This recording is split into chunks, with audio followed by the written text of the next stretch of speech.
बहुत विशेष ध्यान रखने वाला विषय है। अगर बाबा करुणा करे और कृपा करे और दया करे तो एक बात अपनी जिंदगी में याद करो, अगर तुम्हारे पास में भगवान ने जमीन दी, जमीन, और मेरा शंकर अगर तुम्हारे ऊपर कृपा करे, कुबेर भंडारी ऐसी कृपा कर दे कि तुम्हारी सबकी 2-2, 5-5 एकड़, 10-10, 8-8 बीघा जमीन हो, शिव ऐसी कृपा करे तुम्हारे ऊपर, तो एक निवेदन जरूर करूंगा इस व्यासपीठ से, अगर बाबा तुमको जमीन दे और जमीन अगर तुम्हें हो,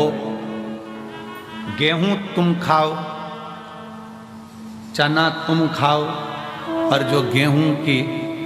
भूसा रहता है वो तुम्हारे पास में जो गौशाला हो उसमें भरकर जरूर पहुंचाओ। गेहूं तुम खाओ, जमीन भी तुम्हारी, गेहूं भी तुम्हारा, सारी फसल तुम्हारी, पर निवेदन है, अगर भगवान ने तुमको इस लायक बनाया है और जमीन दी है, आज ये प्रार्थना कर कर जाना कुबेरेश्वर बाबा से कि अगर तूने मुझे जमीन दी, उसमें अगर गेहूं लगेगा तो गेहूं भले मैं खाऊं, गेहूं की फसल भले मैं बेचूं, पर उस गेहूं की जो भूसा बनेगा वो मेरे नजदीक की गौशाला में जरूर जाएगा, ऐसी कृपा।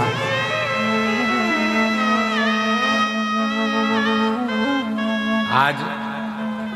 गाय के भूसे का गौ माता को जरूरत है। फैक्ट्रियां ऐसी ऐसी बन गई जिनमें भूसे का भी कोयला बनने लगा, उसके चक्कर में गाय भूसे के लिए भी तरस रही है।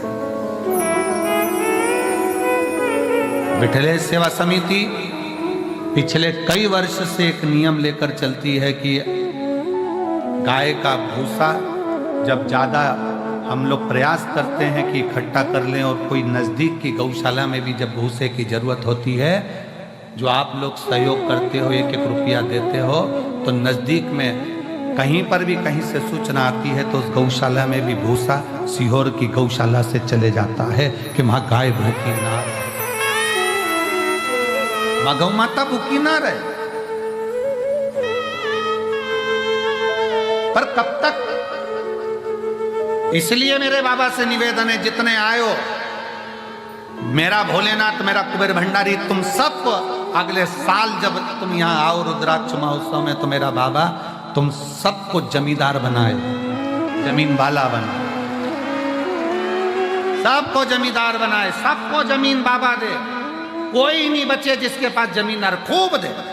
2 एकड़, 5 एकड़, 10 एकड़, 25 एकड़, जितनी मेरे बाबा को देना हो बीघा में, 2-5 बीघा भी दे, तो फसल तुम खाओ, मना नहीं है, सब खाओ, पर उसमें जो भूसा रहे, उसमें जो चारा रहे, वो तुम्हारे नजदीक में जो भी गौशाला हो उस गौशाला को समर्पित करो, जिससे गौ माता, गौ माता।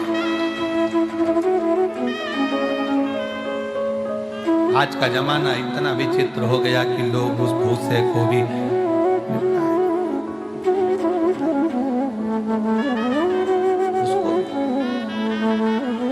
शिव कथा कहती है,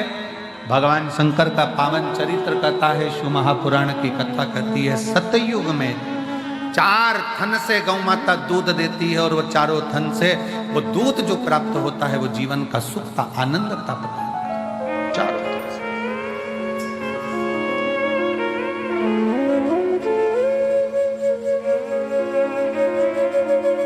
चारों